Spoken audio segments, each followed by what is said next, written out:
जोहार मोर भाई और बहन माने आज आम जानमा आमर कोसल मैट्र गर्व और गौरव लोककवि हलधर नाकर विषय रे। हलधर नाकर जन्म घेंसर गोटे गरीब परिवार होइतिला जेनथिलाई कि से बेसी पाठ पढ़वार के सुजोग ने पाई हेले ताकर भितरे थिला गोटे असाधारण प्रतिभा। से निजर सम्बलपुरी भाषा नु एंता सुंदर कविता माने लेखले जे लोग माने सुनी करी खुशी हो गले।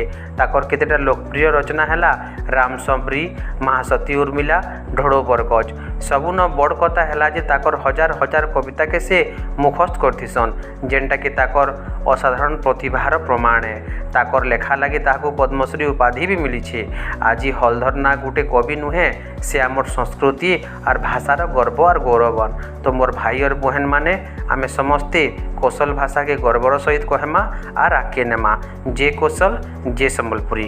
एंता वीडियो देखबार लगे आमर चैनल की लाइक, सब्सक्राइब और शेयर करबार के ना भूलबे।